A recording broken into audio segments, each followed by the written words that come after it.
Hola, hola, hola, ¿qué tal amigos del lado B, el otro lado de los hechos? Bienvenidos, mi nombre es Dana Alzate, tenemos un invitado especial el día de hoy y él es Richard Maugriaño Botina.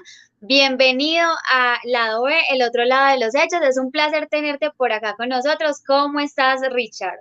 Diana, ¿cómo estás? Muchas gracias de verdad por la invitación a tu programa. De verdad, muchas gracias. Es con muchísimo gusto. Bueno, bienvenido de nuevo, bienvenido a todos los suscriptores de nuestro canal. Estén súper conectados con nosotros y compartan nuestro contenido porque vamos a tener muchas entrevistas por acá en YouTube, en nuestro canal. Bueno, Richard, vamos a iniciar con Ujú. muchas dudas de nuestros seguidores, preguntas, también opiniones que tienen ellos y también las suyas, que son súper importantes para nuestro canal. Bueno, Ujú. vamos a iniciar entonces. Es un placer tenerte por acá de nuevo. Y yo te quiero preguntar, Richard, bueno, eh, ¿cuáles actividades se dedicaba antes de haber sido funcionario del CTI de la Fiscalía de la Nación? Queremos saber pues a qué te dedicabas, qué hacías antes de esto. Sí. Bueno, antes de entrar a la Fiscalía General de la Nación, yo estuve estudiando en la Pontificia Universidad Javeriana. Allá estudié Administración de Empresas, digamos, en horario de diurno, o sea, de día. Y también a veces, digamos, los fines de semana o algunos días, yo también entraba a estudiar algunas clases en la Facultad de Ingeniería. Entonces, digamos, como opcionales, o sea, uno puede hacer eso. Y de allí se formó un grupo de investigación llamado Castor. Y este grupo de investigación era investigación informática, de seguridad informática. Y dentro de la Facultad de Ingeniería de la Universidad Javeriana se formó entonces este grupo llamado Castor. Y allí nos reuníamos básicamente los fines de semana, sábado y domingo, y nos poníamos un plan de trabajo. Entonces, por ejemplo, supongamos que nos tocaba leer sobre el libro TCP/IP, que es el protocolo de Internet. Entonces, básicamente lo que hacíamos era cada uno o sea, nos dividíamos todo el libro en pequeñas partes. Usted lee de la página 1 a la 10 o el otro tema. Y entonces el fin de semana cada uno llegaba y exponía la parte que le tocó estudiar. Y de esa forma entonces avanzábamos todos más rápido para no tener que leer toda esa parte. Entonces hacíamos como resúmenes. Y de esa forma entonces el grupo avanzó.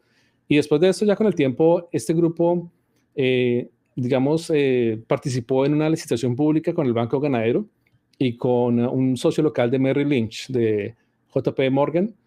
Y la idea era crear una empresa que administrara el comercio electrónico en Colombia en el año 96, 1996. Y de esa forma entonces se creó una empresa llamada DigiWare de Colombia. Yo fui el primer gerente general de esa empresa, tenía como 22 años y así comenzó, digamos, esa exploración hacia el campo empresarial. Después de un año me retiré y entonces comencé ya a trabajar más, digamos la parte de diseño de páginas y allí entonces trabajé con la revista Cromos. Nosotros fuimos, digamos, los primeros diseñadores de la revista Cromos en Internet en ese momento. Y después de eso, entonces ya me dediqué, digamos, más hacia la parte de gobierno y decidí aplicar para entrar a trabajar a la oficina de computación forense y apliqué a la policía, al ejército y a la fiscalía. En todos los tres pasé los exámenes, pero me quedé en la fiscalía pensando que era la institución más honesta que había en el país en ese momento. Pero pues no, no fue así. Bueno, yo sé que muchos seguidores tienen esta duda y es de dónde nace el nombre hacker de la fiscalía o @hacker fiscalía, como hemos visto que estás en redes sociales. Bueno, desde el año 99 yo entré a la fiscalía 52 veces para trabajar como voluntario allí en el CTI. Me presentaban ante los procesos como un experto y de esa forma entonces se tomaba mi testimonio y los investigadores y los fiscales hacían el trabajo. Mi experticia era más que todo, digamos, era entrar a archivos que tenían contraseña y a computadores, no me acuerdo en ese momento, servidores NT que tenían contraseña de administrador y nadie podía entrar. Los investigadores hacían allanamientos y quedaban allí con los computadores, no podían entrar porque tenían esa contraseña. Entonces yo entraba allí a hacer parte de esa investigación, le quitaba la contraseña.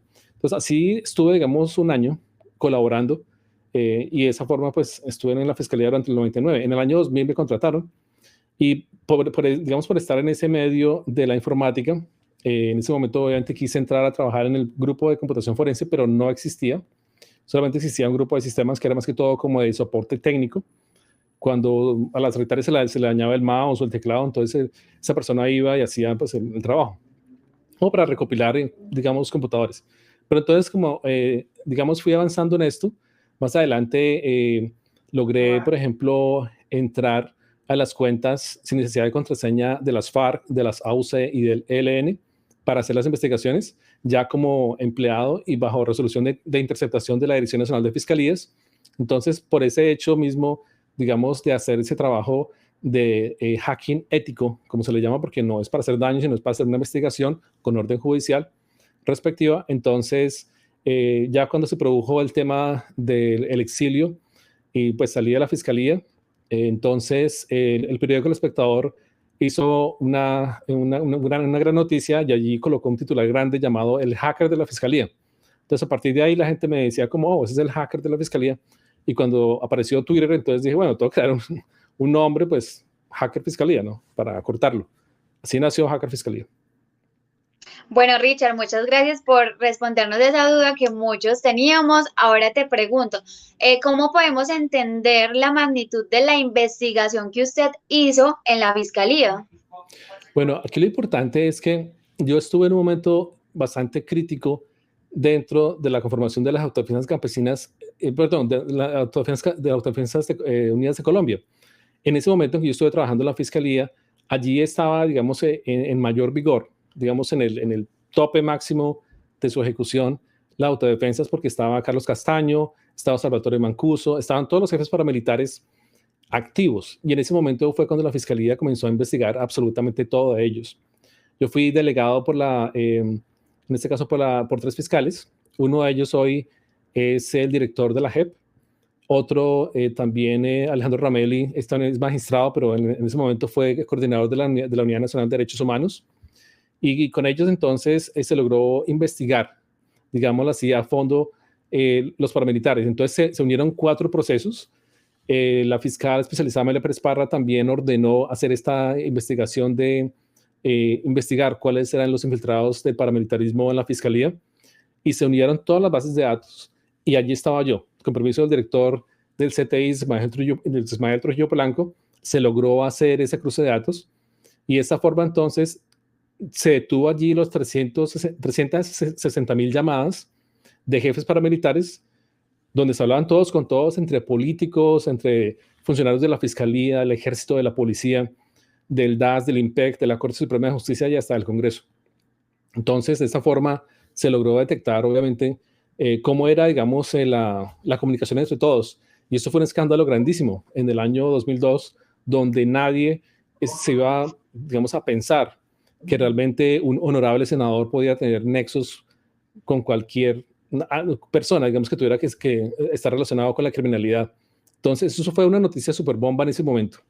Pero pues ya hoy todo el mundo, Colombia conoce qué es exactamente infiltración paramilitar y de quién estamos hablando. Es cierto que usted interceptó teléfonos y también correos electrónicos.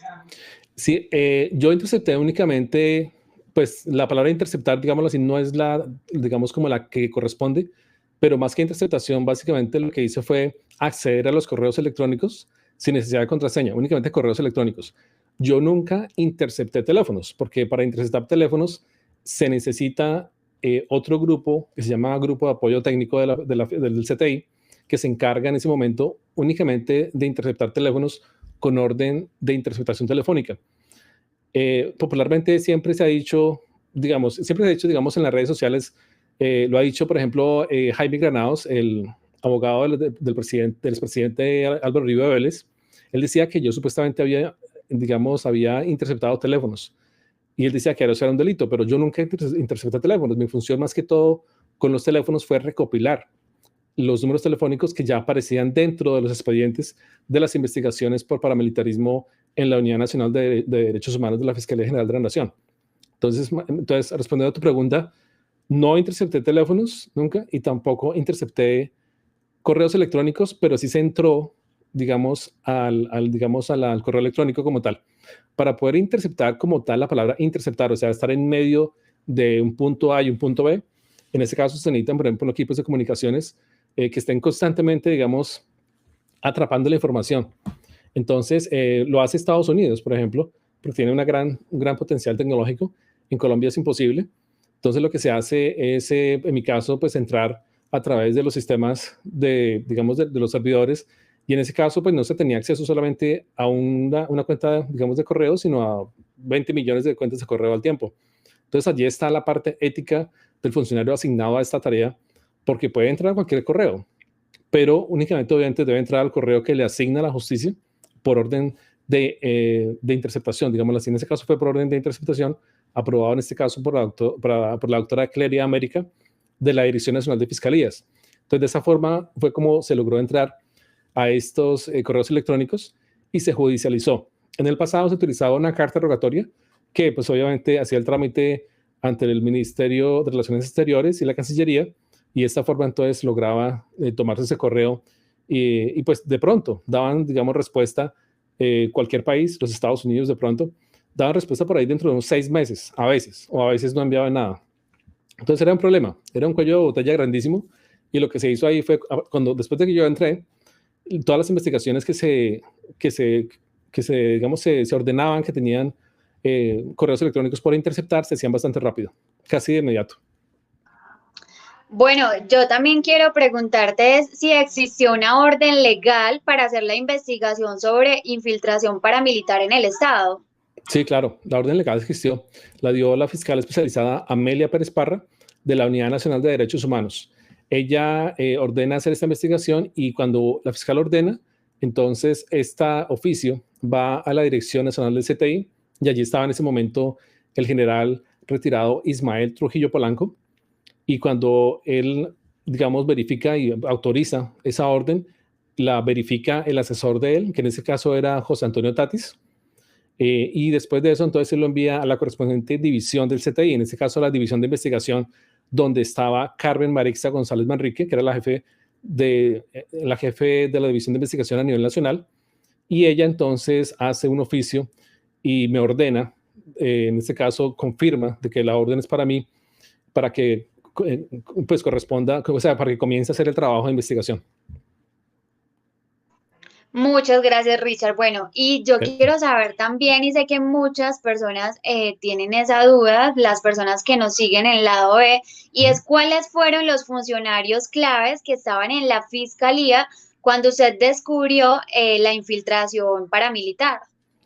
Bueno, allí van varios, pero los principales era Luis Camilo Sorizaza. Luis Camilo Sorizaza es mencionado por varios narcotraficantes y paramilitares poderosos, en donde Luis Camilo Sorizaza les permitía, por ejemplo, a los paramilitares borrar los antecedentes, o a los narcotraficantes también les borraba los antecedentes directamente del CISAT, del sistema de antecedentes de la Fiscalía. Y así de esa forma entonces exfiscal general Luis Camilo Sorizaza pues lograba borrar los antecedentes de narcotraficantes y paramilitares. Él fue, digamos, la cabeza de la infiltración en la Fiscalía, pero con el poder que tenía en ese momento, porque estaba Álvaro Uribe Vélez en la presidencia, pues obviamente él nunca salió afectado para nada, y o sea, hasta el día de hoy, él no ha estado nunca en prisión. Y es algo que la justicia debe tener en cuenta, pues obviamente internacional, porque la justicia colombiana en este momento está cooptada por el narcoestado, y es muy difícil que algo suceda. Pero él estuvo allí en ese momento, entonces fue muy clave, y también fue tan clave también para poder cerrar el proceso de las finanzas de las autodefensas campesinas de Córdoba y Urabá, o más conocido como el proceso 34986, donde están las investigaciones más importantes que relacionan a Álvaro Uribe Vélez con las masacres por ejemplo, del Aro, de La Granja y Girardota, donde se habla, por ejemplo, de los laboratorios poderosos que utilizaron los narcotraficantes como Tranquilandia y Patolandia. Todo esto está allí en ese proceso, 34986. Y Luis Camilo Sorizaza lo envió de Medellín a Bogotá por tierra, lo cual es ilegal, porque debería haberse enviado por avión. Entonces allí lo pudieron haber visto, lo pudieron haber manipulado los paramilitares. En caso fue que llegó a Bogotá, y allí este proceso fue cerrado en menos de un mes. Aparentemente Luis Camilo Sorizaza se leyó más de 9.000 folios, lo cual es imposible, naturalmente imposible, pero él no encontró razón para dejar ese proceso abierto y lo cerró. Cuando yo estaba en el momento de salir del país, en ese momento llega una orden, porque no se sabía, llega una orden a mi oficina en donde decía que yo era la persona que fui, o sea, que iba a ser asignada para hacer la investigación de ese proceso, del 34986, o sea, hacer, digamos, el cruce de información. Y pues realmente no se pudo porque se salió del país. Entonces, una persona fue Luis Camilo Zorizaza, que estuvo allí, pero también había otras personas como Judith Morante García, que era la sobrina de un excongresista llamado Álvaro García, que fue condenado por una masacre. Entonces, estas personas estaban allí en ese momento y son, digamos, súper claves. Por ejemplo, o sea, súper claves en el contexto de la infiltración paramilitar. Estaban articulados de tal forma que podían contratar a quien quieran o sacar a quien quieran de la fiscalía sin dejar rastro de nada y pues que todo pareciera que era pues un asunto normal. Entonces, pues era bastante grave, digamos, lo que estaba pasando en este momento en la fiscalía. Y ya, si ustedes miran el informe de Human Rights Watch del año 2001, 2002, ahí se darán cuenta, digamos, todos los funcionarios que estaban involucrados en la desmantelación, en el desmantelamiento de la Unidad Nacional de Derechos Humanos de la Fiscalía.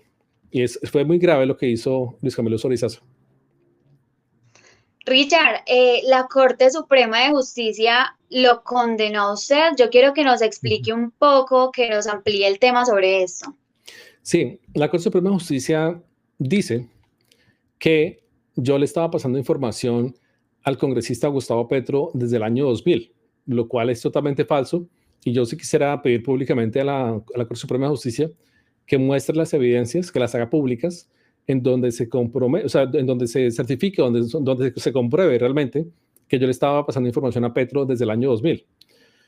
Esa fue, digamos, siempre, digamos, como la razón que ellos dieron para condenarme y de esa forma callarme, porque no querían que yo, pues, denunciara esto y cuando ya se dieron cuenta que estaba fuera del país, entonces decidieron crear esta investigación para acabar de callarme y pues, desprestigiarme, básicamente. Lo mismo le hicieron a Gustavo Petro, pero Gustavo Petro salió, digamos, librado de este tema porque él justificaba, digamos, investigar este caso por un asunto de control político. Entonces, por esta razón, él salió librado de esa situación. En mi caso sí me condenaron. Mi abogado, pues obviamente peleó, digamos, estas decisiones. Fue hasta el momento de casación en la Corte Suprema de Justicia, pero más adelante a él hasta le allanan la oficina al abogado y él se retira del caso. Realmente nadie podía en ese caso, pues, intentar meterse digamos, a defenderme, porque realmente pues yo estaba peleando básicamente con todo un sistema narcoparamilitar que hoy lo vemos que existe en este momento. Entonces fue muy grave. ¿Y cuáles han sido las causas de las donaciones que usted ha solicitado? Sí, las donaciones que he solicitado han sido por varias razones. Las primeras que solicité fue para poder viajar personalmente a Naciones Unidas en Ginebra y también a la Corte Penal Internacional en La Haya para poder entregar, digamos, las evidencias que logré, digamos, encontrar después de muchos años, después del año 2002, pues yo me traje todas las evidencias, todas las bases de datos para Canadá, pero necesitaba un software para poder cruzar la información. Y ese software era muy costoso, o sea, vale aproximadamente como $28,000 y por lo general los compran los gobiernos, entonces los gobiernos pueden comprar 100 licencias y pues, o sea, son 28 millones por 100. Entonces realmente es muchísima plata, ¿no? Entonces, en mi caso, pues no, era imposible comprar ese software, pero con el paso del tiempo, después del año 2002, cuando estaba en Canadá, la empresa IBM compró ese software y lo hizo como más público. Entonces ya la gente lo podía utilizar también para investigar casos de fraude financiero. Y fue allí el momento clave en el que dije, bueno, ese es el momento en que se puede comprar. Y otras empresas salieron también al paso a competirles. Entonces compré otro software más barato que hace lo mismo. Y entonces, de esta forma, entonces logré comprarlo con las donaciones de los colombianos. Entonces, las donaciones fueron para poder ir a la ONU, para poder ir a La Haya, a entregar esas evidencias, como fruto pues, de ese análisis criminal con el software, y yo obviamente para comprar el software. Básicamente para eso. Después de que eso terminó, entonces las fuentes comenzaron a llamarme también porque hice público mi número telefónico, porque como ya todos sabemos, en este momento existe Signal, Telegram y Line, que son sistemas encriptados de voz. Entonces la gente se siente tranquila de que no van a identificarla como tal y pues comenzaron, digamos, a denunciar. O sea, llegó mucha gente, digamos, a contar conmigo para que yo pudiera denunciar algo que ellos tenían y que nadie podía denunciar en Colombia. Entonces yo comencé a tomar esas denuncias, a tomar, digamos, fuentes, y a veces las fuentes podían dar la información, que la daban gratis, pero al tiempo me decían, oiga, necesito cambiarme de casa, necesito por lo menos moverme de esta casa a otra casa. ¿Usted me puede ayudar con algo? ¿Cómo hago? Entonces yo le decía, bueno, pues yo puedo hacer una vaca. Entonces yo organizaba las donaciones, la plata se conseguía y le decía, mira, aquí está la plata para su arriendo. Y las personas se movían y pues estaban seguras. Esa fue la metodología y por eso pues hasta el día de hoy se sigue pidiendo dinero para que esas personas, esas fuentes que estaban allí entregando información importante, pudieran protegerse pues, de forma segura en una casa o fuera del país. Sí. Hemos visto que en algunas cuentas en la red social Twitter dicen que usted es un estafador. ¿Por qué cree usted que en estas cuentas dicen esto? Sí, es por lo que, digamos, ahorita en Twitter ya todos sabemos que existe algo llamado bots, que es básicamente, digamos, la abreviación de robots. Y estos robots lo que hacen son cuentas programadas por los uribistas. Entonces, cada vez que yo salgo a colocar un tweet, salen 200 robots para decirme, usted es un estafador, usted es un estafador. Entonces, ha sido un plan premeditado, obviamente, por Álvaro Uribe Vélez y su grupo de uribistas para intentar deslegitimar lo que hago. Entonces, si yo hablo de dinero, entonces ahí mismo es estafa. Y la gente entonces, los usuarios reales, amigos que me conocen, comienzan a preguntarse, oiga, ¿por qué 100 personas le dicen que usted es un estafador? Y en realidad, si uno se va a mirar esas cuentas de Twitter solo tienen un seguidor o dos seguidores. Hay algunas que tienen más seguidores, pero ya son reconocidas que son bots o es gente paga, son de las bodegas uribistas que se conectan para intentar deslegitimar la labor de alguien. En este caso, pues soy en este caso testigo clave en el caso de Luis Camilo Sorizaza y de Álvaro Uribe Vélez, y por eso me dan con todo. O sea, entonces los seguidores reales algunas veces se confunden y entonces comienzan a decir, en la vida real, por ejemplo, pasó que una amiga de Montreal entonces estaba, digamos así, casi que peleando, digamos, casi que de cara a cara, pues con un familiar de un político allá en Colombia, y pues a ese alto nivel, entonces se comunicaron conmigo y me decían, pero ¿qué está pasando? Yo les decía, no, es que son los uribistas que están haciendo esto. Entonces, mucha gente me llamó como para confirmar qué es lo que había pasado. Y yo les decía, no, es que son los uribistas que me están intentando, pues, deslegitimar. Y así pasó. Y entonces, dentro de ese grupo, hay dos influencers que yo ya hablaba en redes sociales. Uno es Beto Coral, que habló del tema y dijo, no, es que Richard no está a favor. Y yo le expliqué a él, no, es que son los bots, de pronto usted se confundió. Y luego entonces, pues, cuando ya él verificó que todo lo que yo estaba haciendo era legítimo, entonces hizo un en vivo y dijo, no, o sea, Richard no es un estafador, es una persona 100% real y es honesta. Y lo mismo pasó con Gilberto Tobón. Gilberto Tobón también, alguien hizo una cuenta fake de Facebook y allí colocó un video mío en el que yo hablaba cosas sobre Uribe y sobre los primos de Uribe. Entonces, cuando él vio esa cuenta falsa de Facebook, pues obviamente pues, se enojó porque pues lo estaban personificando a él, como si él fuera él. Pero yo no hice esa cuenta de Facebook, sino que alguien colocó mi video en esa cuenta y él se confundió de pronto y dijo, no, este es el hacker que hizo la cuenta falsa, entonces yo no creo en sus fantasías, dijo así. Pero pues la gente sí, alguna le creyó, entonces decía, no, es que como todo dijo que usted hacía fantasías con sus investigaciones, entonces la gente se fue comenzando como a confundir. Pero básicamente ha sido pues una tarea, digamos, de propaganda, pues obviamente por el uribismo, la que ha intentado, digamos, como quitarme esa credibilidad, pero no lo ha logrado, porque hasta el momento de hoy las investigaciones que tengo en internet, en YouTube y en la página de internet conjuntamente con Juan Poe, allí demuestra exactamente la exactitud, digamos, con todas las evidencias de la misma Fiscalía General de la Nación, documentos que en su momento fueron cerradas las investigaciones y que los fiscales fueron asesinados y también los compañeros del CTI también fueron asesinados en ese momento. Entonces, yo he sacado a la luz otra vez esos oficios y eso es lo que a ellos los enfurece, que alguien hubiera destapado esa caneca de gusanos, como decían, ¿no? Eso es. Queremos saber también qué otras investigaciones se han realizado. Sí, yo estaba haciendo aquí un resumen. Por ejemplo, una investigación importante ahorita que es bien clave, que se vuelva, digamos, a retomar, ha sido la investigación de Guillo Ángel, de Luis y Guillermo. Hay dos hermanos que se llaman Luis Guillermo Ángel y Juan Gonzalo Ángel Restrepo, o sea, Luis Guillermo Ángel Restrepo y Juan Gonzalo Ángel Restrepo. Ellos fueron denunciados por un agente que trabaja con la CIA y con la DEA que se llama Baruch Vega, y pues básicamente decía que estos dos hermanos son muy poderosos narcotraficantes y, digamos, tenían contacto con sicarios para asesinar testigos. Y de esa forma ellos nunca podían ser judicializados. Eso lo denunció el mismo Baruch Vega, que trabajaba en la DEA. Entonces nosotros conseguimos el video, lo publicamos, y es grave. Y uno se pregunta, ¿pero qué hacen ellos? ¿Por qué son tan importantes? Y es que son importantes porque Luis Guillermo Ángel Restrepo, él fue el propietario del helicóptero HK-2496, y este helicóptero de la empresa Helicargo fue donde murió Pedro Juan Moreno.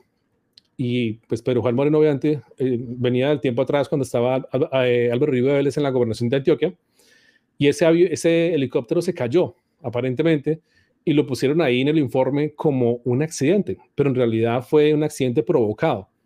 Y quien firmó ese reporte en ese momento, pues en este caso fue Fernando San Clemente Alzate, que hoy aparece, ya lo conocemos en toda Colombia, que es, pues obviamente fue el embajador de Colombia en Uruguay, y que yo también lo descubrí, que había enviado 10 toneladas de cocaína con Álvaro Uribe Vélez al Chapo Guzmán, a través del aeropuerto El Dorado, nada más y nada menos, no a través de una pista clandestina con una avioneta Cessna, sino que utilizó un avión de 4 turbinas que podía, digamos, alcanzar a transportar 16 toneladas.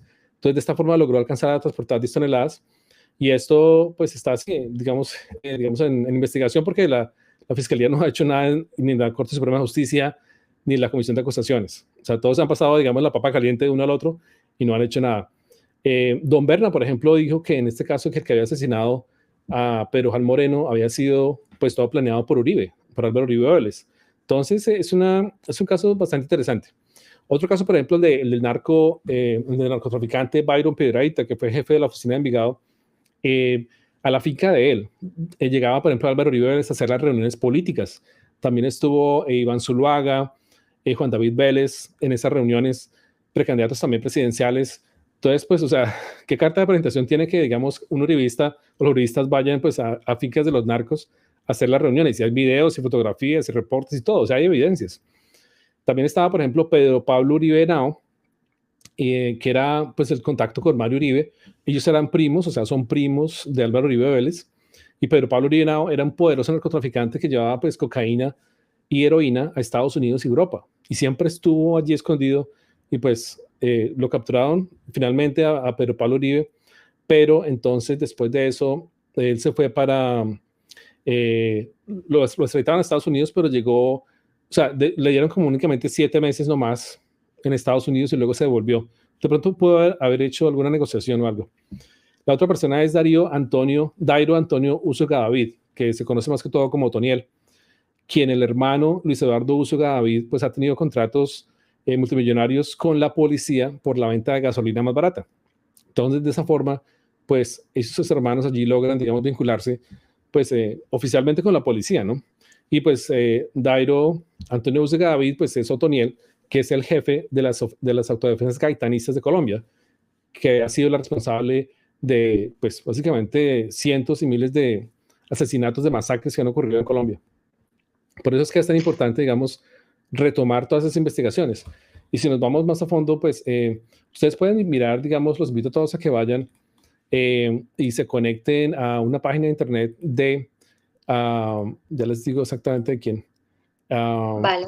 Si ustedes buscan por Juan Poe en Twitter, allí ustedes van a encontrar los accesos a la página de Juan Poe. Entonces busquen, digamos, a la página de Juan Poe y ustedes pueden encontrar allí todas las investigaciones. Las hemos hecho conjuntamente con él. Yo he hecho también videos, entonces pueden buscar en la página de YouTube, youtube.com/hackerfiscalía, y allí pueden encontrar todos los videos de las investigaciones que hemos hecho para que vean la importancia de estas investigaciones. Sí. Y ya que estamos hablando de las investigaciones, nos gustaría saber cuántas personas están detrás de todo esto. Bueno, hay un montón de gente. Desde el momento en que yo comencé, o sea, desde que salí del país, digamos, la gente me veía como una figura, como un héroe, básicamente, porque salí del país y logré investigar la infiltración y salí, o sea, salvé mi vida en menos de 48 horas, porque en ese momento estaban asesinando fiscales, investigadores, todo el mundo estaban asesinando. Dentro de la fiscalía, sobre todo la gente que trabajaba en el nivel central, en el búnker de la fiscalía, donde funciona ya en Salitre Plaza. Salitre. Entonces, cuando salí del país, pues la gente tenía como una referencia de que yo de pronto podía hacer algo, porque ya estaba en un lugar seguro. Entonces, con el tiempo, pues se crearon las redes sociales. Yo estoy desde el año 2002, fuera del país. En ese momento yo hice una página de internet, ahí tenía mis cosas. Luego me fui conectando cuando apareció Twitter, cuando apareció Facebook, YouTube. Entonces me conecté a las redes sociales y comencé, digamos, a explorar todo el tema. Y de esta forma entonces me fui, digamos, entre comillas, volviendo más famoso en redes sociales y las personas se iban conectando. Entonces cuando apareció Signal, Telegram y Line, ya había más confianza de la gente para comunicarse con uno, porque antes era muy difícil que pues utilizara un teléfono normal y que lo interceptaran y que esta persona la mataban porque se comunicaba conmigo, una cosa así, o sea, había en riesgo, tenían miedo de que eso pasara.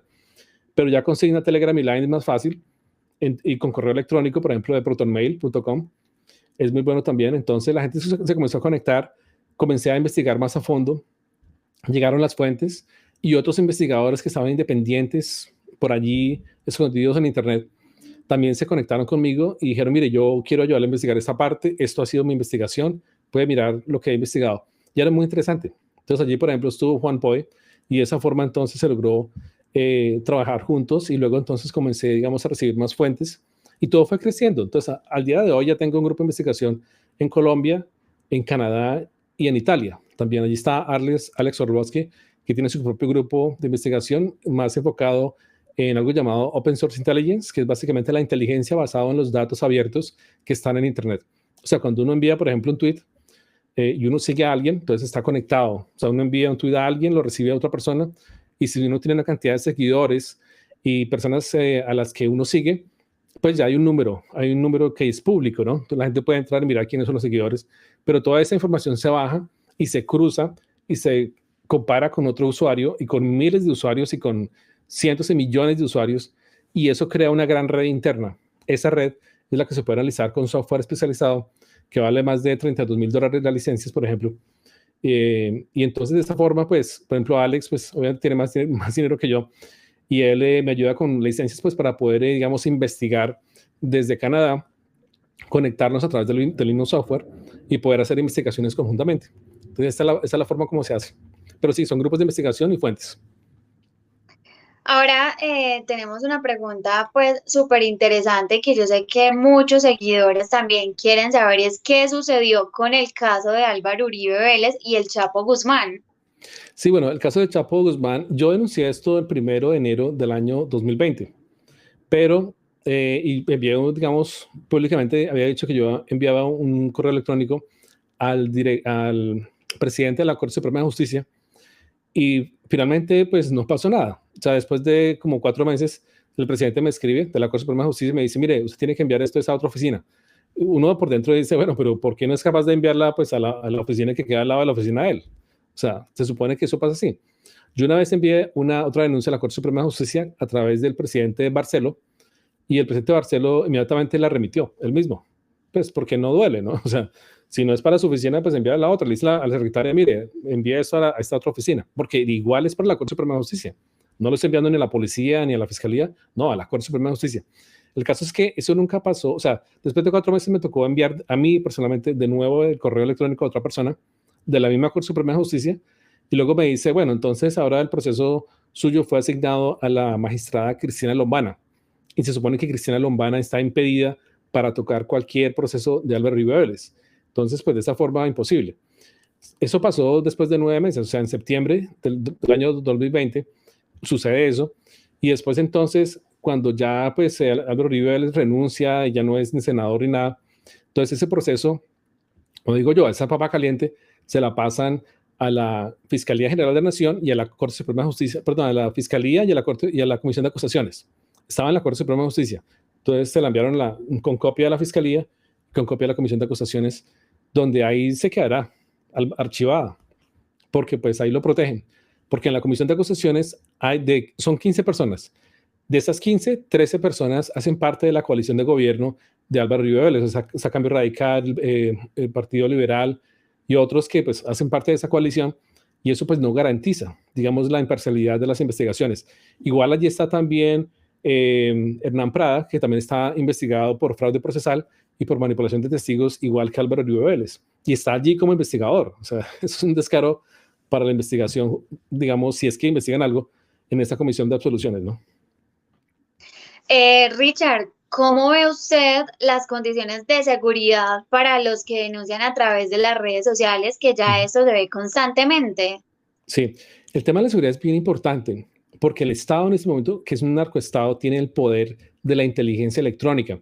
Tanto la policía como el ejército pueden entrar en este momento a cualquier computador que esté en Colombia y pueden hacer el seguimiento de las personas a través pues, de su celular.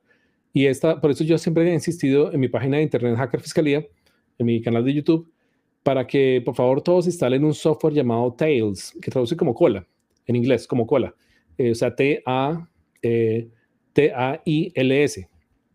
Y de esta forma, pues si ustedes instalan este programa, que básicamente es un sistema operativo que se instala en una memoria USB, porque no necesita más espacio, o sea, con 8 gigabytes que uno compre de una memoria, ahí lo puede instalar. Entonces, uno instala ese software en esa memoria y eso, cuando usted lo instala, queda preinstalado Tor, T-O-R. Y este Tor es un navegador de Internet que le esconde la dirección IP, la dirección de Internet, y así de esta forma nadie lo puede ubicar. Y tampoco nadie se puede meter a su computador porque tiene otro sistema de archivos. O sea, ya no es FAT, como digamos los PCs, los computadores personales, o como Mac, en este caso NTFS, ya es distinto, es otro sistema de archivos distinto y por esa razón, si alguien se encuentra, por ejemplo, esa USB que tiene el sistema operativo y que también se le puede hacer una partición para que se pueda utilizar como digamos un campo de almacenamiento, eh, si alguien encuentra esa USB con esa información allí, nadie la puede ver. O sea, uno coloca esa USB en un computador Windows y le va a aparecer que no hay nada y que si la quiere formatear. Entonces, pues así está la situación. O sea, es bien seguro y tiene contraseña encriptada también. Entonces, Eso, esa es la recomendación de seguridad, pero en general ahorita yo sí les sugiero a todos los tuiteros, a los youtubers, a todas las personas que están denunciando en internet, a los periodistas también, que se preparen con este software, que instalen, que utilicen el sistema operativo Tails, utilizando Tor, y desde los celulares que instalen la aplicación Orbot, que es la que le permite también, en este caso, colocar una red privada virtual para que nadie se le pueda meter a su celular, o por lo menos espiarle las cosas, o saber dónde está la ubicación real de su casa, por ejemplo. Entonces, ese tipo de cosas, si se previene, se va, por ejemplo, a prevenir el allanamiento que le hicieron a la señora Patria, o las ráfagas de metralleta o minibuses, supongo, que le hicieron en la ventana de un tuitero, o el secuestro que le hicieron a Don Izquierdo, o también, por ejemplo, lo que pasó con este muchacho, se me olvidó el nombre, que iba en un carro y que algo pasó y que lo estrelló de frente. Se me olvidó el nombre en ese momento. O sea, se estrelló contra algo que pasó. No se dio cuenta exactamente qué pasó, pero ya se entiende que en Colombia pues asesinan a la gente, digamos, a base de accidentes de tránsito. Entonces así pasó en ese momento. Entonces tengo que quedarse, tengo que quedarse. esa información está muy, muy, muy interesante. Yo sé que todos los seguidores pues les va a servir demasiado también porque es muy útil. Ujú. Ahora te pregunto, ¿cómo ves la situación nacional e internacional en términos, perdón, de geopolítica? Bueno, ahorita en este momento la situación, por ejemplo, en el caso de Colombia-Venezuela, pues está, digamos, está candente en este momento. O sea, digamos, desde el pasado, a través de las fuentes, me informaron que realmente se estaba preparando el gobierno de los Estados Unidos, el ejército de los Estados Unidos, conjuntamente con paramilitares y narcotraficantes, para hacer una avanzada a través de Arauca. Yo lo supe un mes antes de que ocurriera. Y yo, a través de las autoridades internacionales, se le pasó la información a la Agencia de Inteligencia de Venezuela para que ellos procedieran a tomar las medidas del caso. Porque los colombianos obviamente se iban a entrar pues a Venezuela básicamente pues con un objetivo militar de ataque orquestado pues por el gobierno colombiano y por el gobierno de los Estados Unidos a través de la CIA y a través pues del ejército también obviamente que está detrás de todo esto, de cambiar los regímenes, de quitar por ejemplo el petróleo a Venezuela y no es no algo nuevo sino algo del pasado también. Eso por el lado de Venezuela. Eh, Hace poco también hubo otra noticia en donde se hablaba, digamos, de que habían entrado, que habían asesinado a 14 personas colombianos, aparentemente del ELN, pero pues en realidad esta gente, pues obviamente, ¿quién más va a ser? O sea, básicamente son los paramilitares, o sea, las autodefensas gaitanistas, o como se les llame, pero siempre son Autodefensas Unidas de Colombia, con un nuevo nombre, que quiere básicamente derrocar ese gobierno, y pues obviamente por orden de Estados Unidos. Entonces Estados Unidos pues ha tenido como esa intención de cambiar regímenes en los países, y como yo ya lo he dicho desde el pasado, a través del libro de John Perkins sobre el sicario económico, él explica muy bien cómo a través del Fondo Monetario Internacional y el Banco Mundial, ellos ofrecen estas garantías, digamos, financieras para que los países supuestamente se desarrollen en infraestructura, pero realmente no pasa así. Simplemente se desarrollan más los grupos económicos más potentes de cada país, en este caso de Sarmiento Angulo, Santo Domingo, Ardila Lule, por ejemplo, y se necesitan crear una infraestructura en una hidroeléctrica, pues que esa hidroeléctrica va a quedar cerquita a la empresa X, pero no van a construir la carretera que no le sirve a nadie, pero que le sirve a toda la población para comunicarse de un extremo a otro del país. Este tipo de inversiones no lo hacen. Ahorita, por ejemplo, quien hace eso es realmente, por ejemplo, el Banco de Inversión Asiática, que básicamente es la competencia del Banco Mundial, y Asia tiene, en este caso, China tiene ese liderazgo. Y cuando ese banco se creó, pues obviamente Estados Unidos comenzó a temblar porque realmente pues, se iba a llevar muchos países. De hecho, por ejemplo, Ecuador hace parte de eso, Argentina también hace parte de ese banco, Canadá, por ejemplo, hace parte, digamos, de ese banco y no estaba con el Banco Mundial. Esa es una clara señal que realmente Colombia tiene que cambiarse, pero pues obviamente cuando Colombia hace parte del Banco Mundial y el Fondo Monetario Internacional, lo que sucede es que está controlado por Estados Unidos. Entonces, la metodología que ellos hacen para cambiar de régimen es que como se endeudan con Estados Unidos, entonces después van a decir, bueno, como se endeudó, entonces si no puede pagar la deuda, pues hablemos, refinanciemos la deuda. Y cuando la refinancian, se endeudan más. Y cuando se endeudan más, entonces le dicen, bueno, como ya se endeudó más, pues si ya la ayudé, pues ayúdeme con un voto de Naciones Unidas para que me acepte tal proposición. Entonces ya los comienzan a manipular. Y listo, entonces como ya pues, los comienzan a manipular, entonces también le dicen, bueno, ahora véndame café barato, flores baratas, petróleo barato. Entonces lo venden a precio de huevo y pues en realidad no pueden hacer ninguna utilidad real. Entonces en este caso, pues saquean al país. Y es lo que pasa con Colombia, lo que pasa en Colombia. Y luego entonces se crean pues propaganda para crear crisis, para crear la famosa crisis en los países, que hay guerra, que todo está mal, crean los paramilitares, apoyan esa para que todo el mundo esté como en crisis y de esa forma se aprovechan. Entonces, como ellos tienen inseguridad, entonces Estados Unidos sale a vender seguridad y de esa forma entonces se aprovecha de la gente. También cuando todo eso pasa, pues realmente es como se ve, digamos, esa influencia grande sobre Estados Unidos que pues tiene a los países sobre el cuello, con el cuello, digamos, o sea, con las manos en el cuello, básicamente porque no puede hacer nada. Entonces es muy complicada la situación de lo que pasa. Entonces ahora, o sea, esto en cuanto a Estados Unidos, ¿no? Pero ahora como aparecen otros actores nuevos en este sistema, que es por ejemplo China, Rusia, cuando China aparece en este momento, China se ha fortificado tanto, que ya es la primera potencia mundial, la primera. Y Estados Unidos pues no se va a dejar. Entonces la tendencia es que Estados Unidos, como es el mayor productor de armas, quiere obviamente pues pelear con China, pero China está tan desarrollado en ese momento que si Estados Unidos comienza a lanzar, digamos, cohetes en este momento, pues inmediatamente China puede lanzar muchos más y producir en línea muchos más durante la guerra. O sea, está más preparado, tiene una capacidad instalada bastante buena y esto no va a pasar. Por el lado, digamos, de Rusia, hubo, digamos, una amenaza a Estados Unidos porque están haciendo pruebas militares entre, digamos, Estados Unidos y Corea del Sur. Entonces, por esta misma razón, entonces Rusia dijo, bueno, listo, pues si van a hacer ese tipo de pruebas, pues no se aceptan. Y entonces de esta forma, pues se quejó y dijo que si en algún momento Estados Unidos sigue haciendo esto o lanza alguna bomba, lo que sea, pues el mundo va a saber cómo va a ser la bomba de Rusia. Y si envía la bomba a Rusia, ellos dijeron, nosotros seremos los mártires y Estados Unidos serán los muertos, porque realmente hicieron, digamos, esta acción de esta forma. Entonces, hay mucha tensión.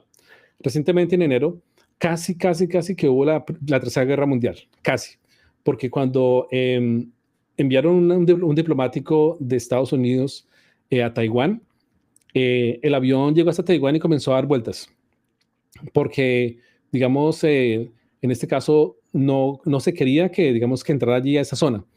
Cuando China supo que estaba allí, entonces China le dijo a Estados Unidos, ¿usted me devuelve ese avión o lo bombardeamos?